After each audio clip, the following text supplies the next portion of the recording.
Yamamo akwa baby wa fe ya de kase boni mu nchemu ebeso mu na emu mbomodian na fa eyewon onso comment ebeto honom ne ebe emredu a yebe kenkan de amount afe yenhye kase bono ase na owura bi ekọ Effum mama bomodi akum no ewo carry ewo Nkwanta South municipality nim ewo timante ni meye bnada ebobo so mini de to so eyedu nsia ewo mfimpi mienu ni aduonunum esa ntokwa ekoso ewo Nkwanta South emu ayedin ye papa na ya assembly member de makari oduma eye lecturer area no eye madam Juliana Awasan de abetudwa chemu se owura ye friend Sami Kenten so no ade a wato anananom ewo nsiedu a enu adin ye papa no chema ekunkun ekoso wo honom eno nam so ama hoban bofo so abomodin atimi abaye municipality ni ma omo hwa center ko ekoso ewo ya adele chala ene akoide eye tini groups nim no bibia betimi asesa ewo honom no mu chema ade ansanse ho sensem anachese ekoso wo honom ene eye afasho mudi wo honom tokwa anachese omoko wo honom a eno so ho nsem ye bebre ewo honom su eku ahodro ne de ade antokwa pa na omobomode akọ wo honom ene na obi apre ochina na obi awu ha adwen ye papa no mu chema eye opanima abosom ni de to eye opanima abosom ewo mfimpi mienu ni aduonu miensanim anachese nipa bonifo bi bo modin adija edito Nkwanta Central Market ni ma eku ni pensia sanso na nipa bebre na epriepra wo honom achese na enya semketwa ewo honom na ba ye obepon bosome ewo mfimpi mienu ni aduonu nan ni mu eno nso nipa beye eyedun so de omoto anananom ewo nsie do esa fasha na omudi wo honom a ho ntokwa no enya ade omako atimi awie anu yi omunyama eye asem na eda honom echemu se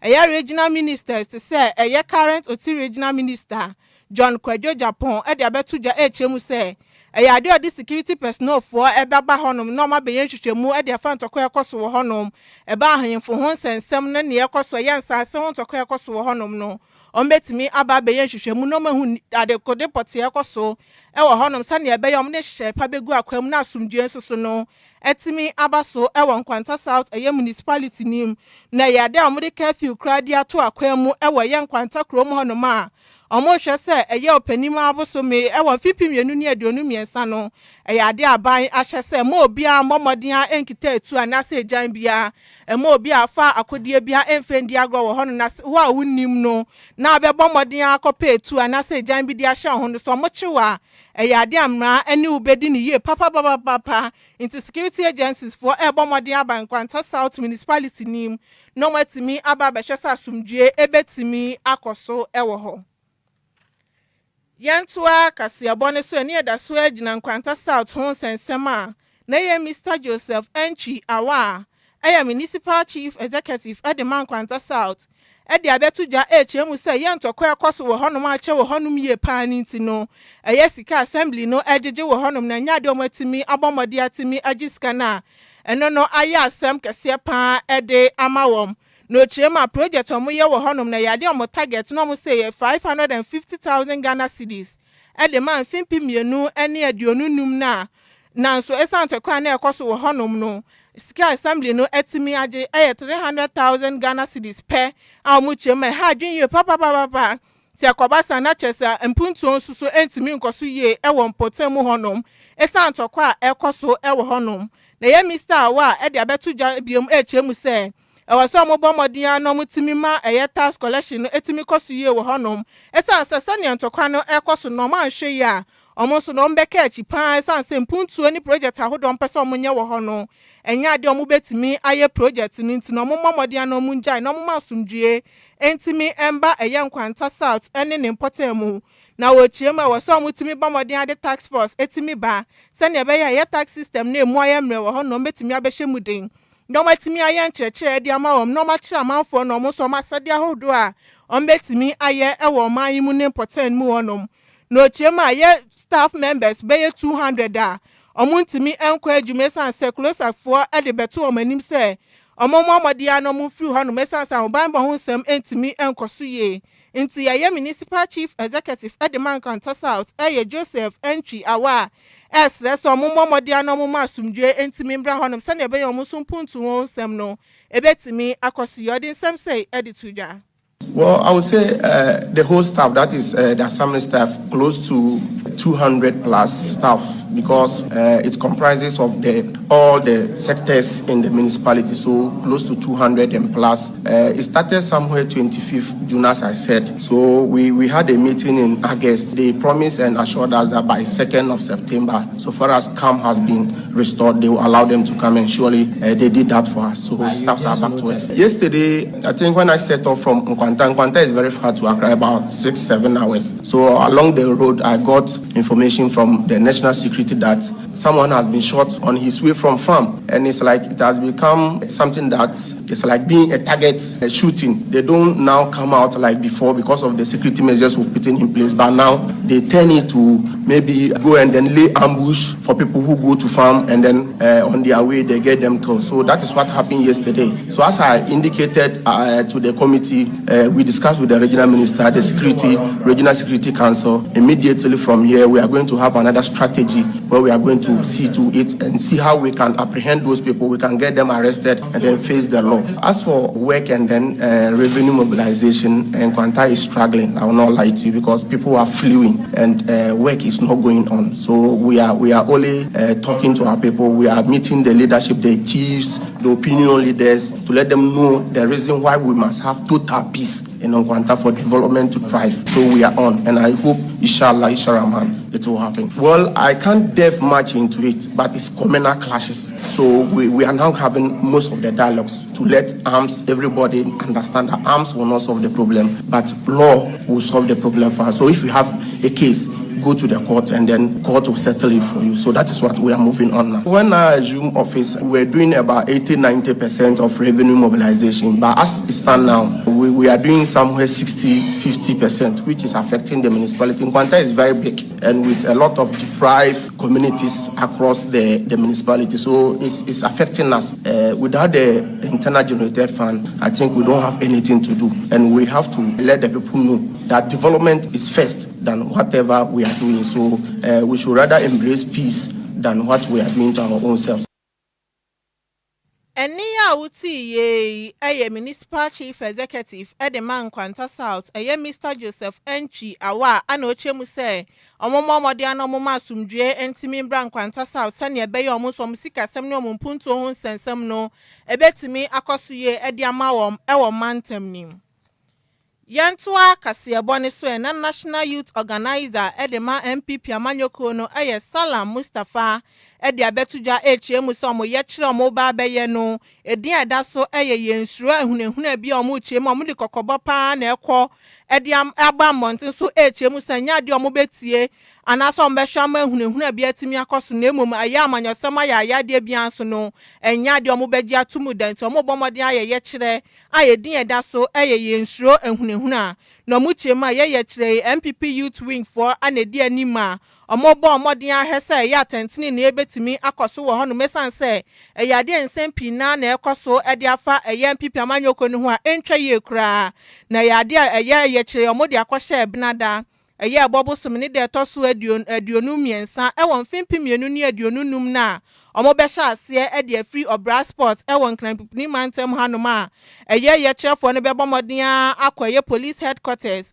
the petition the Command Inspector General of Police any national security omuwi ano mabomodian so Jubilee House the petition e twato no the Command Penny akachese ne be yomo so no yeche no moye no omahu se bibia atimi akoso ye the amawom na Mustafa eka susu de abiom echemu se enye se mabunu ne keke na bibi de afa yeche no mu ombe se nkabo mu nso so no etimi mba Amanyoko onim no chema ade anipa bebre na eka se MPP Amanyoko ne ani omo members omachitai for no ade omu ni aniwo san so no omu ye animtiabuo ye papa no chema nsem ekoso wo honom na nya de ekoyie ntanya de MPP Amanyoko no betena se amomatimi aka nsemoni biara de afam ho ade nsem se ade tuja. That bail conditions are not supposed to be used as punishment.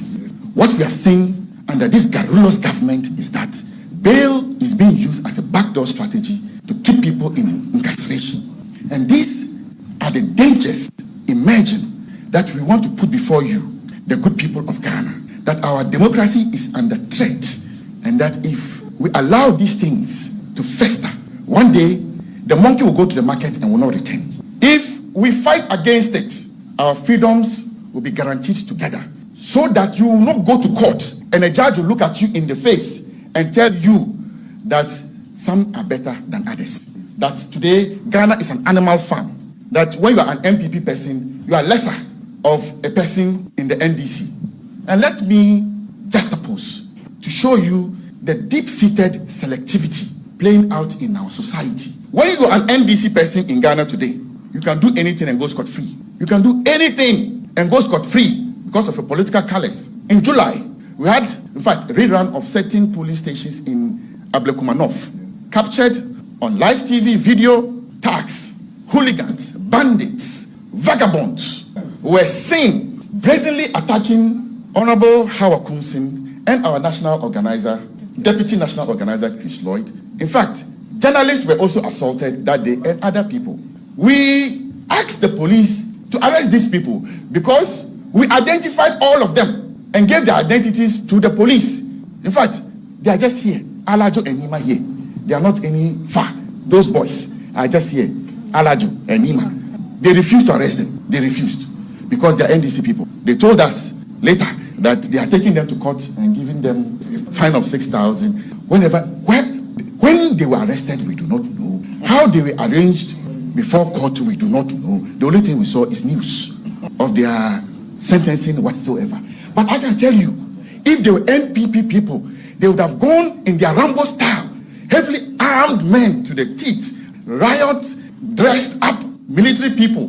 As we speak, we have a petition before the IGP, signed by the General Secretary of our party, that one will happen, threaten the life of the minority leader, Afenyo Markin, in Akwitia, threaten the life of our national organizer, Nana B, and the minority chief whip, Honorable Anodompre, that he would have killed them if he had seen them. Threat on their lives. As we speak, by now the guy is eating contombre and apim in his constituency. He's working a free man. Enia wuti ye a national youth organizer the man pipi amanyoko no yes Salam Mustafa.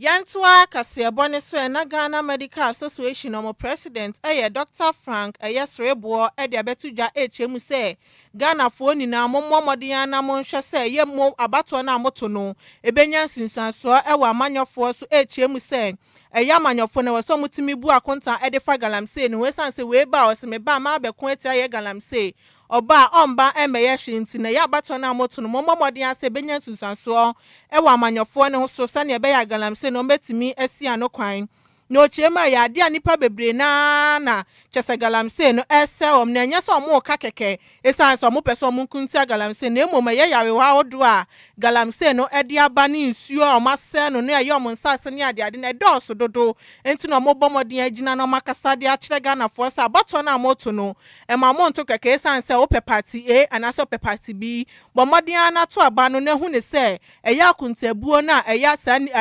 dwumeko no ana se aban na oba no ode beba no bomoden na to aba ne fama no se ne be ya galamsey no betimi asia no kwan se nipa wo honum na nsu ade be ye aduane kra se na wunya bi de obeno ma na de ode be dware kra wunya na se okonom so ya wi ahodro ana de bro ese wonsase na se wo de o se party A party B na wo pede a ene se warranty bomoden na timi hwe se abato na woto no ebenya nsunsaso wo ya manyoko na ono ebetena konya ne so no na de nsemwe etuja bobosom ni de to so du nwatwi won fimpimienu ene aduonu num ne mu ana ochie mu se onu GMF de omebomoden akensem ebeboa eno magina nkrofo achi se ne ebeboa na omuso ni mpunto betimi aba oman mu esanse omuntimi ntina ho nhwe saa se yensa se ana se yensuo ebetimi asesa wa bra ye nipa bebre na so ya wie na ekunkunkunkun wom nsu ade bedidi udi benu aduane kranya ade a wunya bi ntene de onya ade omo betena honom no matimi ahwe kan se enkoso saa na ye Dr. Rebo ade tuja HM samanya sem na doso wo manga na mu ye papa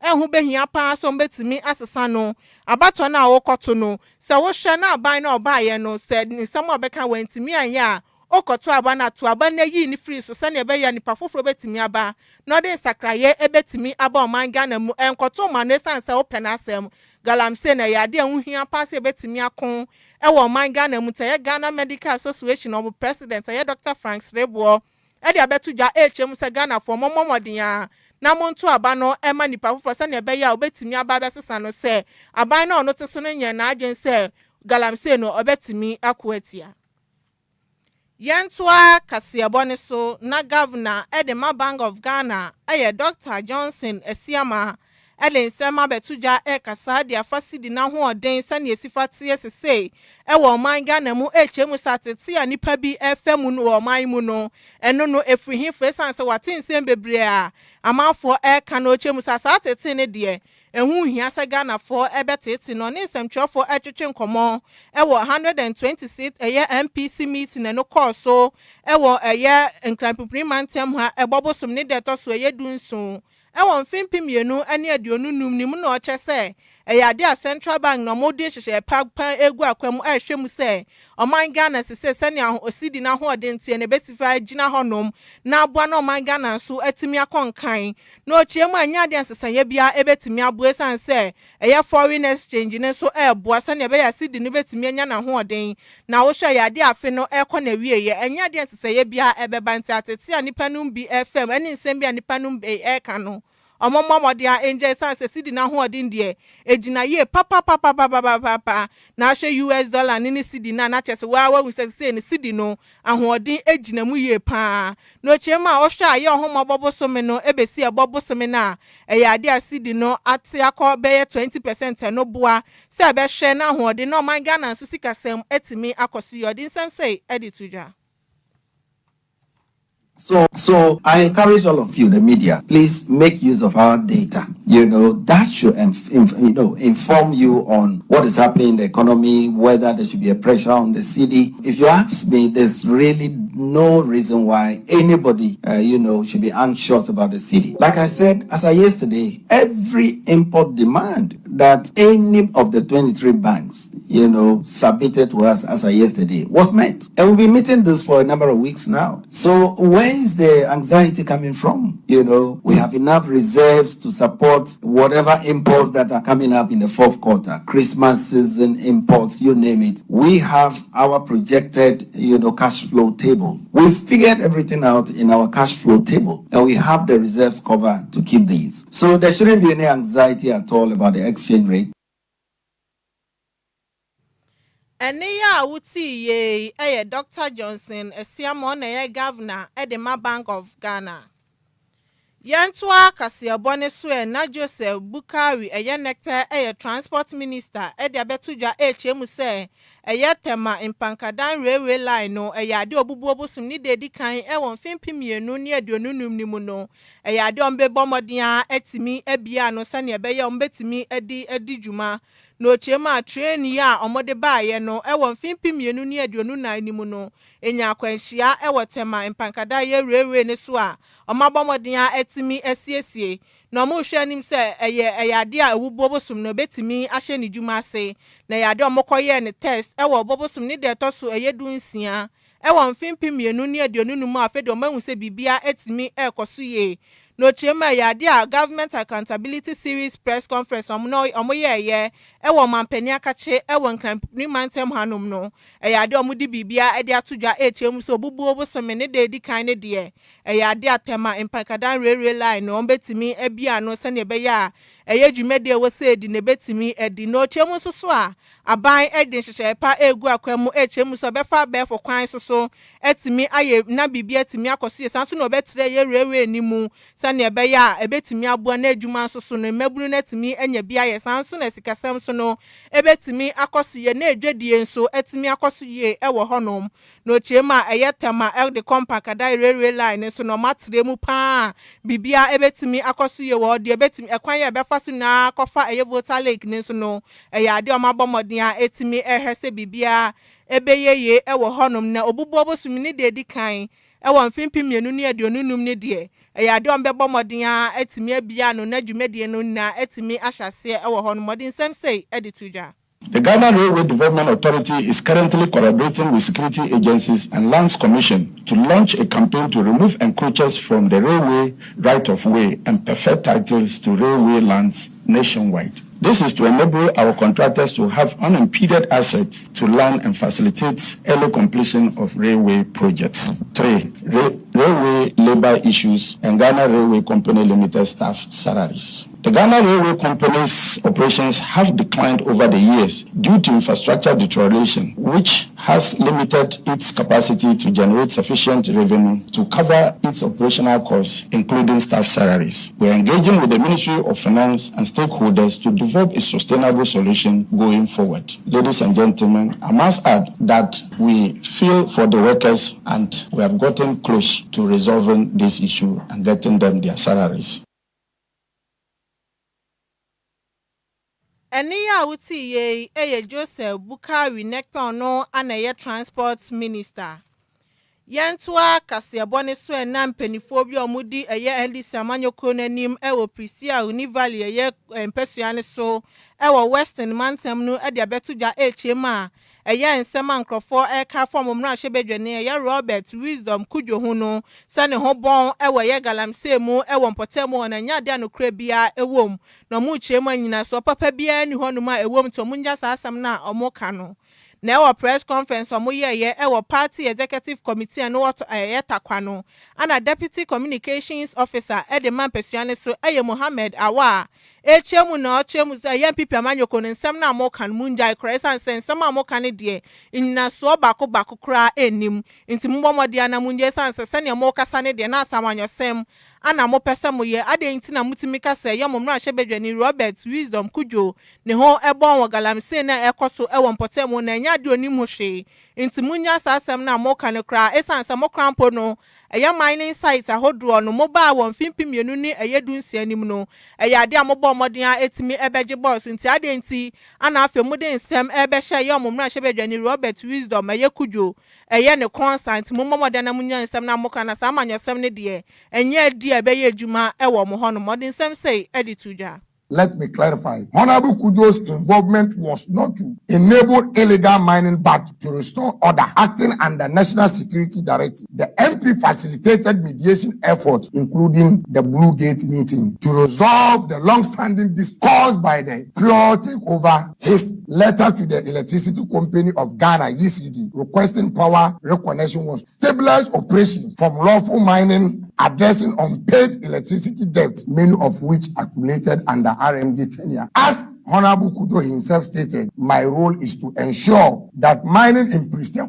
Valley benefit Ghanaians' respect and law and uplift our communities, not to enable chaos or exploitation. The articles mention of clashes, such as the July 2025 arrest, involve a so-called commander and a Chinese national, further distort the truth. This incident reflects ongoing effort to curb illegal acts that flourished under RMD's watch, including the involvement of foreign nationals in violation of the Minerals and Mining Act. To quote, a national security official familiar with the matter, the irregularities at Apinto, including environmental degradation and unpaid debt traced back to RMD mismanagement, not the MP's intervention. By framing this cleanup effort as a takeover, the fourth estate appears to serve the interests of RMG, whom we suspect maybe they are paymasters hoping to reclaim a site they never rightfully held. Honorable Kudwo is not the problem. He is the solution. As a board member of the Minerals Income Investment Fund, he has advocated for transparent, sustainable mining that prioritize local stakeholders like tax mining who were unjustly displaced. His actions have been about restoring sanity, ensuring rightful owners reclaim their operations. Eniya wuti deputy communications officer Edema Univali Prisia Univali Mohammed Awa ana ochemu sema pipa manyoko no bi eka ede afam na hyebedwani Robert Wisdom Kudwo hu na nya de a ewo nyina so bia afa minkan magin chire ni bie na kofi parliament or the abeto chemu say the reason why JM been slow on the Galamsey fight is that the majority of some Ghanaians have been failing on this galamsey mining. Ochirema na chese denta galamsey no muntimi ensia no kwan no nipa bebre na de omo ho e de atoso esanse honom anomunyo musika e de free. Way free Ayeboaten Samuel or say best news ever. Greetings to Honorable Nana Broso inside Prisia Himan. Yeah, report about no Boaten Samuel. When so free sweet Elizabeth. And I say good evening, my precious Sikapa. You looking absolute gorgeous. Great news. This is coming from Sweet Betty Lebanon. Zone. Okay, Sweet Betty, where the offer, Kojon Shraba. Or say Bomodiana friend, or send your bay and wait me at your train and come on. Nemom na me come say ya that Lumba ni t-shirt ni duku ene ne cheno ya dia se say ebi wo hono muti bomodiana ma wonsa entimi enkebi ubetimi aba eya office hanom anampo say ubetimi afre sane ebe ya ubetimi aye order na aye delivery e de amount ti numbers abetimi afre 0574 986 818 and 0531 356 732. Okay, Dora Adjoa Agyei so dia betuja HM say DL news say kutu say bam. Yatias we so free comfort matter. Say good evening, Adjoa Agyei Sikapa DLFM news. Always welcome on point. Watching you live from Oral Sport, Ashama, Bethlehem, US. And that's so far no, you may find nipa by 5 for pay. Esanse your time no ekoye papa. Na ya dia GMA board for edia betuja HM say eya Ghana for emomodian no mo hwesa bato no moto no ebetimi enye sunsaso wa manyoku ni so anase eye nipa mu yi ni so mampani wo man mesanse bebre na ba eya galamsey no ana mo beka ho asem na emu mo betena kunya ne so a no mo ayi omani e de amagana for intino otisa asem wa ususu ho sen se Ghana for nto aba no efenyi wo mesan galamsey no anase omunyi nipa omo ankasa omo pe number no 0534 050 199 and 0593 406 565 0534 050 199. Hello. Good evening. Good evening. Pacho Dini baby afrefi. Effum is said Kasafi Sakono. Okay, Pacho into you. And penny funny dear. See ya nombe. Was one be before my on one bar no be promise and I'm bam on bejai. And so that's still Sahana Kosu. Pacho, medasi. Amen. 0534 050 199 and 0593 406 565. Hello. Hello, Sika, as I said, Mpacho now sir. I'm not doing black one to do that. Okay, Mpacho, why don't you? Oh, share and walk well, painful, but that has how. The Saga, there's a one looking. Yo, bring for your almost as you. Almost better than that, I started the other back. Oh, we bought a butcher, it is still, the Ghana for the book comparable matter.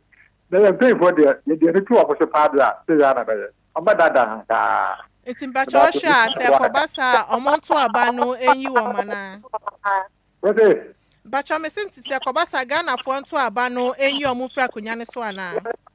Oh, Sabaya can be 2 others, they have party from black. The tank of one to drop one. Mpacho you, made us. Much of that. Me fa last caller, 0534 050 199 and 0593 406 565. Hello? Many of our you. Yeah, ja. I said this on Guni. Mpacho wa dwenche. I said, Titiaum. Omum, mine. Stop the shading in I and other whom. But young, Medasi. Meso medasi. Me wo say be fresim pa. Hello? Oh, enti me engine so. Aha, anemre be makwan ama me de eye omanjuma kase bono e de abesi ende ye fia da numrei. Eye bobosom ni de toso eye dun kuno e won fimpim yenu ni aduonu num na Friday ye ntufu na me sorry su na sports for no ana eba eye Kwame Effum ana Bismarck edusei ana ede eye sports no ede ebremu me amede kaseboy ebesomo enda na dwi medi amejeswa eye Adjoa Agyei Sikapa sana nyankupo peno de na nyankupo atworo se ebe ho no ene ebe ho enti yeda nyankupo ase ansana mistakes na ba in our players side na omutimi equalize ye no inshallah bro ni se mentum me wase obehwe na wasiye no mabi Baby, I'm the direction of can face here. direction man ye na ediko ye ediko wini na ma kofa obi aba na ma high diamond na mitua ne ka kind of you are journalists, some of you don't I think you are doing like you don't go to school. Direction man, I'm taking Confessor to a good direction. We thank God we didn't lose in our home today. 4 matches, 1 point. Alhamdulillah. You are taking yourself for bad direction, action, bad caution.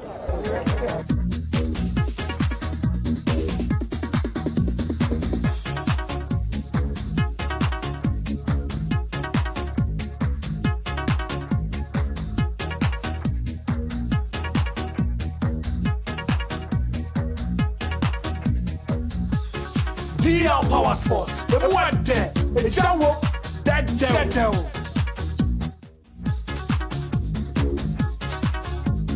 DL.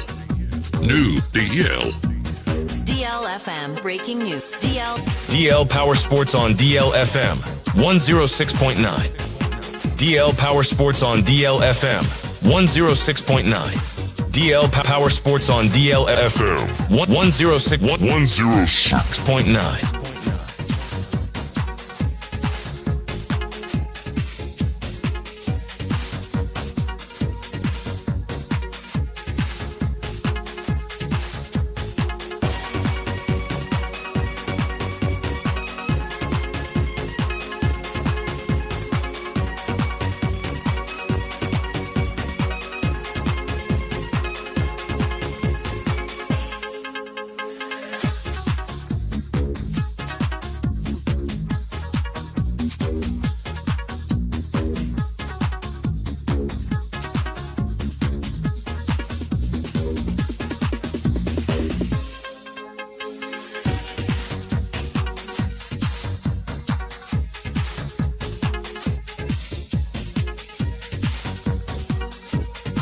Okay. Abushama mema wa jo na mema wa kwaba enfamra DL 106.9 FM. Agude umre na ewiedu no. Agude unsema ya boaboa no na ene enwumre ye de ebrewo. Na ye behwe Ghana honsem, GFA honsem, Premier League honsem. Ene agukansie honsem akeka ho. Ebribremu anum sem bi so beba. Ene amanone nsem. Anya me kwa na medi djuma me ni menu aba my friend say Jessy. Ena edi djuma na se no so se djumedi beba so yie edi amawa na ejina aboafo so eno te Lumba insupa eye dade Lumba ninsuo eye krojin dade Lumba ninsuo eye papa bi ena odi abadwama so a ene aso ya sen edi djumedi ebrewo medi amde so de Kwame Effum agunafo nyina PSC odefo bu amponsem ne nana enemy na me sha se de free Ghana Premier League match week 2 ena medi ehye ase na match edikan atodwa anase egusu a ekoso eno no ebas TNA Park Mediama FC Asia Vision FC na metumi aka se Mediama etumire omase enan e second half inti se ameni prepare no ka se de Mediama Soccer Club ashe 4 Vision FC entumi ensemu adabraka na nyame ya adoma matches ni bi so ebesan so akoso ne memendane ne kwesiada na memenda so match ebekoso na bi nie Owo United ebehia Young Apostles na 11 Wonders ebetene fie ehia Heart of Lions nyame ya adoma kosia danso FC Samatex 1996 ebehia Karela United na omudi afefe so ewo ho Bechem United ebetene fie ehia Baseke Holy Stars na afensu Sredo All Blacks ebetene fie ehia Brekum Chelsea eno ebaso eno nyina aye Sunday matches then Monday so Adjoa Dreams FC ebehia Accra House of Folk eno ebaso ɛwɔ Accra Sports Stadium ɛno ne Premier League matches ɛbɛkɔ so ɛna mede ama wɔn memawura ma na mewura ɛwɔ nsɛm foforɔ mu a the Starlet, the Black Starlet, the Twinkle Twinkle Starlet, coach a friend Dr. Prosper Nate Ogum, the former Kumasi Asante Kotoko coach at the Insembia to Jakakra Efa Wafu Group A under 70 zone B matches at Airbasono Ghana Asia Togo na coach the Insembia to Ochese Omaya Krado at the tournament Omaya Krado the matcha omuni opponent ye Togo Ebaso Ewo Meme da ye China match na coach at the Insembia to Jayan Kone Kuti Insemo de Etujano Coach Prosper Nate Ogum enuma semodi Tujano. Yesterday we were here. They became used to the environment. They became used to the pitch. So when we came, it was easy for them to settle in. In terms of what we did, we just went back through some of the tactical things we've been doing in terms of how we stay compact if we don't have the ball, how we try to track the opponent who is running into space. And then when we have the ball, how we stay expansive and then try and make sure that we keep the ball and then tease them in and try to use this. Where and Sema Efri, the coach of the Ghana Starlet, and as a Enquires Black Stars and as Black Starlet in Mofrano Enumasem coach and Editu Jan. Miro Ewo Bibiani Gold Star defender Vincent Atinga or the Sembia Tuja at the CAF Champions League. Bibiani Gold Stars Ebabebono. No, they are to just say JS Kabili Abba. And yes, seven club by that form into your normal body. I was saying, take me be a step by step. Unya button out to two nearma, unu team Munya button out to two. That's to me to 2 nearma year, and I'm between me winning. Young Koneko defender Vincent Atinga Ninuma Sem. So good. Everything is fine. We are still on the play. We take game after game because beginning we are playing the prelims. From that, then you continue to the second round. If all things be equal for us, then you get to the group stage. We have played in Accra Sports Stadium before, and it's not used to we the local players because in the league definitely you play in Accra Sports Stadium, so it's not going to be anything that will be hard or very difficult for we the players because. Coach, other Bibiani Gold Stars. Defender Vincent Atinga and Outene Kan. Yamori our Samates Akachia. Samates coach friend Christopher Enin Edin Sembia Tuja Alpha Karela United match on Babebono. Now I'm going to tell me say Karela a good club. I bet to me no my bombe hard dream papa. No Samates as a coach there. Or did so me to me dinkunim. Yankone kote coach Christopher Enin coach Emma Samates FC. Enuti Ayense and Chekofi at the Betus announcer from Sum. Former Hoho United coach friend Alfred Nelson. We free Hall United one Adjoa Vision FC as assistant 2 coach. And with Alfred Nelson and Chekofi in the picture, I bet so. No nature say you baby ako baby. And Tienano baby awababe dunum a Vision FC or Kwako join as assistant coach. Now obese ne Juma see Abra Hall United abebo on last match and after match and coach. That's wait about Facebook about coach Alfred Nelson edina atosono and as a Nelson edina atosono our join Vision FC no and after match on bono efiada na match e kosono eno na obekwa join Vision FC e wo hono ensafo from no so no Kumasi Asante Kotoko ebo CAF Confederation Cup no match baso on Kwara United na me kan se endura me kan se player be prayer Kwame Opoku we pra nyame adoma ontumi embo ni bi nemum Albert Amoa onu de oye Kotoko player no onyame adoma recover every injury we bought 30 matches competitive games e de Kumasi Asante Kotoko we 16 goals enti ye hwe se CAF Confederation match we no Kofi wona picture ne de amame CAF Confederation match we no Albert Amoa betumi diagro e de Kumasi Asante Kotoko eno ene ensema e wo ho ensafufuro mu no so Ghanaian abayoa ye fe no Rose Yabua abe PM ewo women's high jump no tournament ne baso ewo Tokyo and at Tokyo ewo Japan na nyame eyadoma wabe PM wakopio ewo final stages no ohri 1.92 meters ena Rose Yabua etumi ehriye enti ye hwese nyame yada kosiada ebe ya no final stages na kase bebaso na eho ane ebehwe de Yakopon edi Rose Yabua ebekwa akopie megidi se nsem bebre ekeka ho na emre enti mejemu de ama menu abema Jessy na wati wasiro. All right, of Kwame Effum abojuma. All right, Yamam in Amajo and from DL 106.9 megahertz so and enumerate bet me do me de DL passport it me bro be o teach me intimi free bi and so tie show now we bet me akọ Facebook a deal DLFM 106.9 megahertz with me type the show the set we search engine ma won san bet me kan what ma like what ma comment em repam no you bet ma kan camera bi na tema kon kan so it me da ma dia Kofi Taylor and o Mariam o mo e no matima try that to Facebook also kwa we bet me anya show ni bi so etima hwema bia no etimi kwankwasa so no kopie mu the other Kenneth Arthur Bismarck Adusei Obo Rahman and the head of and the HOD Mr. Kwame Effum almost no support say emfa show no entimi amrama bia no entimi enkonkan say dem panyimfo kai say kwanchan de fa ni na ya na esika sem enti Lumba super ono no otimi tawa tintim repam no ye betimi akone etima kan Lumba super ho asem bebre so no etimi edacho yan sha se emfa free CAF Champions League games qualification games na etimi ekọ so de kokopie ma ya de team IFN say DJ no all Benin wotimi to nsa e de frɛ LL Tripoli almost mo fi Libya game meeting ba wie no na de 0-0 bia so no antima amfa bo amfa nto no yonko atena ma so kopie mu dia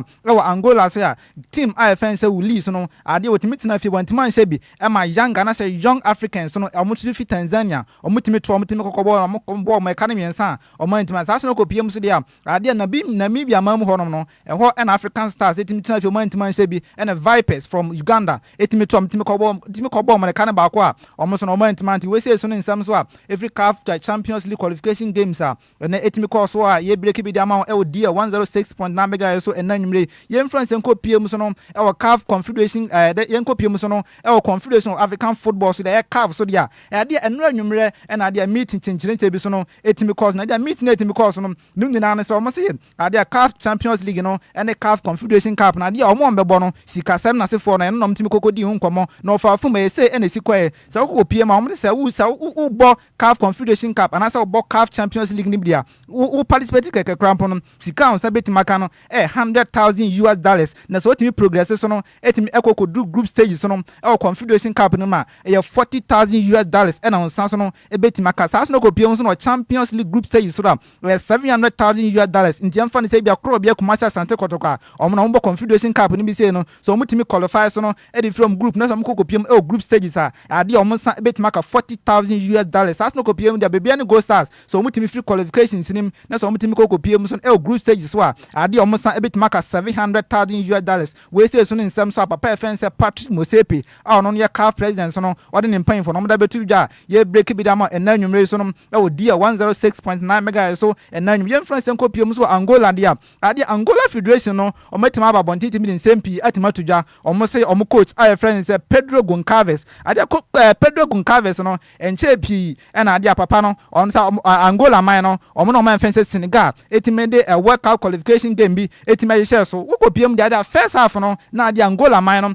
etima share kan mienu second half no e na Senegal man team ba ya omo team betete e kan nyina we team akwa say we no e kan omo team tete ya na board do ni tino akwa say bia Angola man no say bia omo team qualify team akwa pie mu so no e World Cup na ba so 2026 no ade e ya to nso man sa enti na ade Angola Football Federation so no so omo ka che wiase nyina say omo coach FNC Pedro Goncalves no enyare so omo ne betima ya adwuma ho no biem so a ye break bi da ma enanwumre ye France enko pie mu so ade enura so no ade UEFA Champions League games etimi ko so say and results no esi etie so ko pie mu e wo Joan Bedel Stadium so no e wo Belgium man ma e honom e na Crabru timi tena fie omo timi share kan nan e ma team FNC AS Monaco mu free France omo timi te kan ba ko pie mu dia on the field of play no Abrante FNC Nicolo Tradadi and Abrante FNC Rafael Yedinke and Abrante FNC Mahmoud omo na timi share that 4 goals no e de ma team FNC Club Brugge and ko pie mu so ko pie mu so no team FNC AS Monaco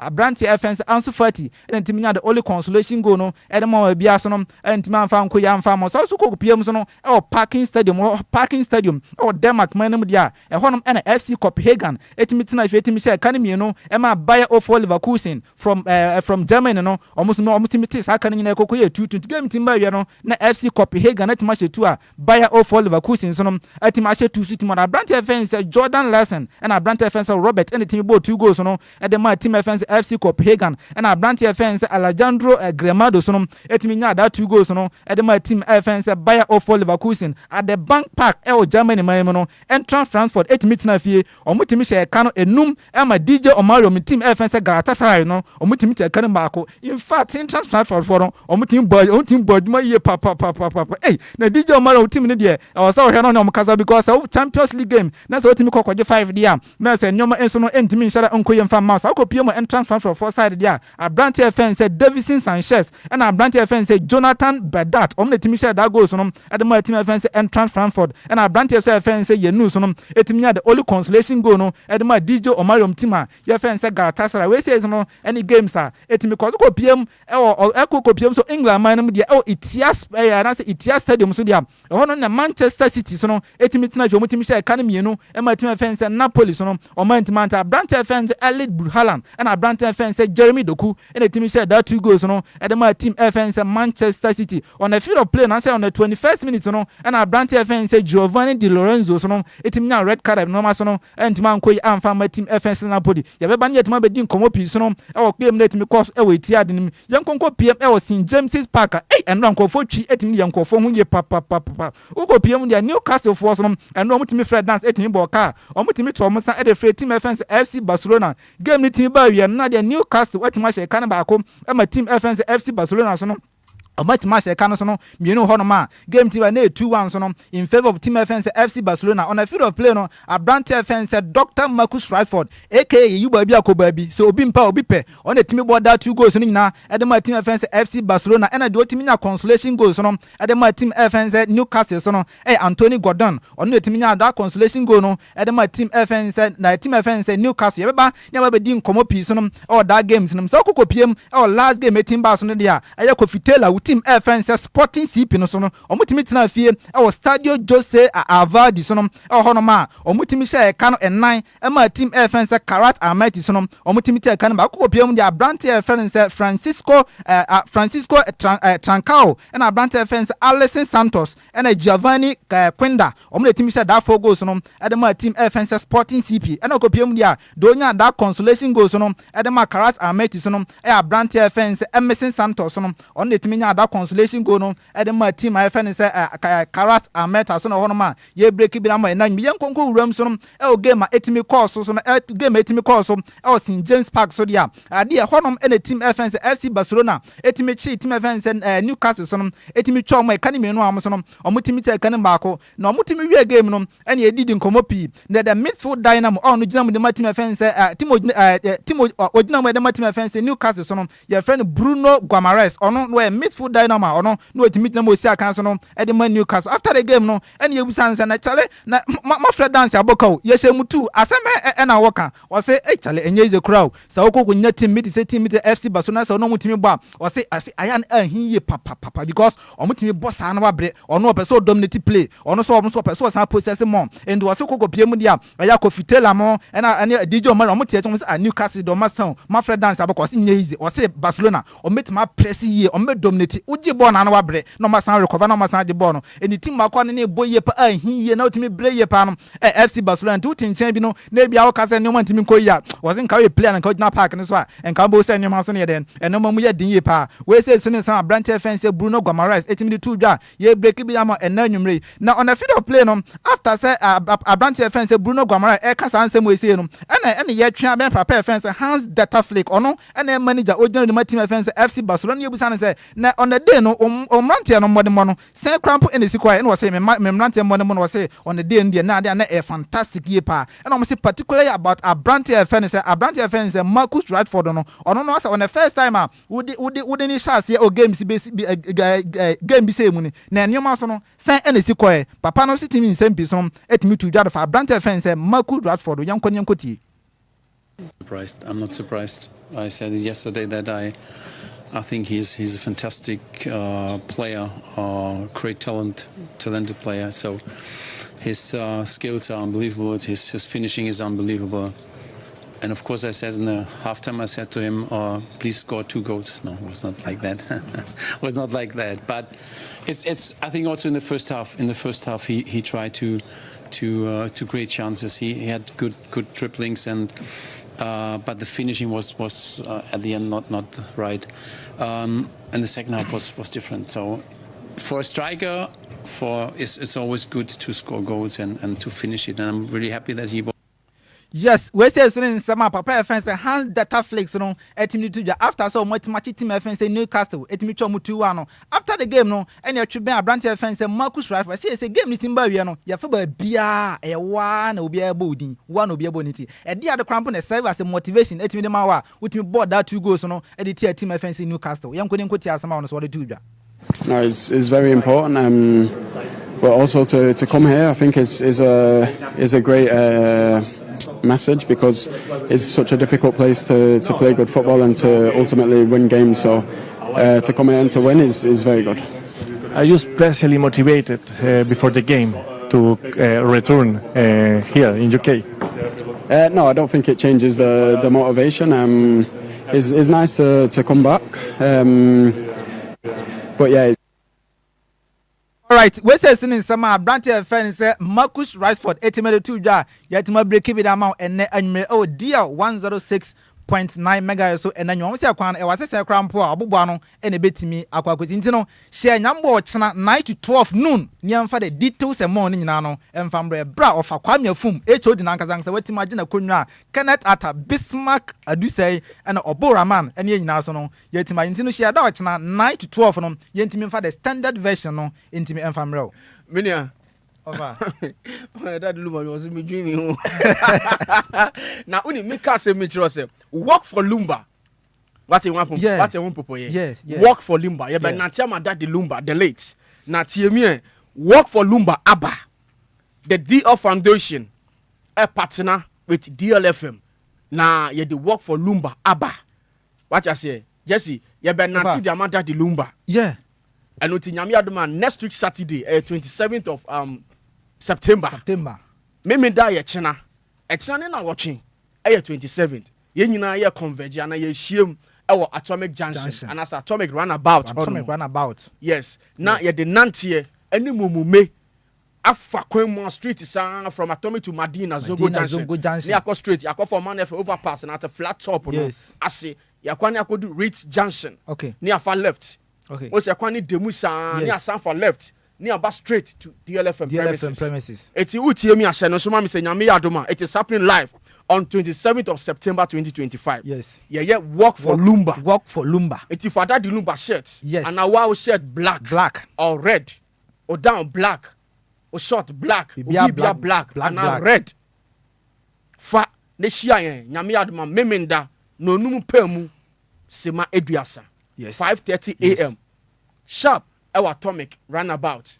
Ye nyina ye ko nanti for Daddy Lumba. O tinetire wapom. Ni asanso akai Daddy Lumba. We say a 2-in-1. Yes, a 2-in-1. We say ye dey kai Daddy no. The legendary, the greatest of all time no. Precisely. Yes, now we say the ye wapom din ho dey adwuma. So what you say? Yes, we say obaso a dear Lumba super. Aso wo honom. Nti we nya say ukọ nanti ba ko mienu bi na say ukọ me bia ye de ko sha akọ ato hena no na ben. Ade wa ko ejuma wa ho me ho nti na o cancer asem na. Ofa enya sa na tie. Ye ho nti a 2-in-1. A 2 ade be 2-in-1 bia aso de wunim de ya den. Esi etie. Nti no nyame boa next china week. Or china week 27. Yes, ye nyina ye share Atomic. Yeah. Yes, Atomic. Now, energy same kakra wo ho. O say me can dress code black and red. Yeah. Ye be share. Then wa band o say your Daddy Lumba scarf wo ha. Okay. And e san wo cap Daddy Lumba eche a designer Daddy Lumba dey nim fe. And e san Daddy Lumba ni t-shirt.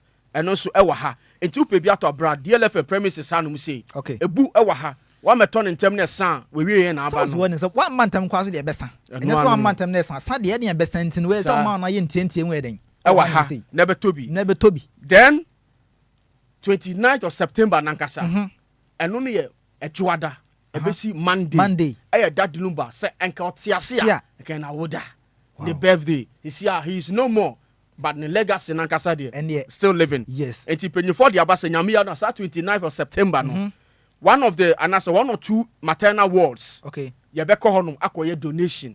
Wa obewo ba 29th of September no. Na no so Jesus or yerenyim 6 months a chinchina on 29. Na obeso on konkoye ya problem bia. So what is that Lumba when 29th winti oyere ekoto test kit check ya onyim 2 months was chinchina obewo 29. What you do na ekwa kotiete ne ba bi. Ya de Lumba kasa be kasa ekasen. Eti yasrew ene doctor akotwehwe komo. Aga doctor we dey ukaso be me CS next week and na family 29th on family baby. On family baby. Omo mo be 29th no naturally or CS cesarean section no sebi ya unya wope na selected wards and as maternal wards are here kono unya wope do wa ya de hamper kama on that day that is 29th of September. More than 2 in 1 no. Yeah. We dey echen mobrodoncho bebre ne gu. Na wo so san sem wonum sa bebre. Akwa nsi ni raba da wase wona na nyame ne hene. Na tiemian. DL Foundation. And the Jumedi bro. Sir. DL and we are D for daddy. L for Lumba. So Daddy Lumba Foundation and the bro. You see a pumpo, epo, ekra, insure ye togum. Enti bia wutie me na say wo hwe me. Na wo person be support Daddy Lumba Foundation ya. And I say Jumedi special Jumedi o mo ba be di ya. Obetumi de wo kakrawa. Ato numbers ya na say number ya me ba be bobosu. Enti ma me nya botre na me yi numbers na say me yi number no gu kama. Abrochirefo US, Europe, UK, Asia, baby Australia munyina Ghana Lumba do for baby but you fa number yi na munyina mu mayen donate in supporting of Lumba Foundation project omode ba no number ni ni 0544 437087 of obi so quantum you see yin mako also person who say yi this perfume rice one perfume rice yi mako nti the beans na me yeah into zero mama sa shase 05 44 43 70 87 when the number na beba unya the tumpedi an obi hunie Priscilla Ofori. Yes, Priscilla Ofori. It is 05 44 43 70 87. Unya the tumpe din abeba Priscilla Ofori. When who edin we pe o da two baby born. Fa ukoko hu Priscilla Ofori sa. Edem Ofori so Ofori nya no Ofori. Yeah. Me see when who Ofori na when who Priscilla Ofori a emphasize can and them ebia na we na bia na Ofori bia na eso so a. There be way Ofori.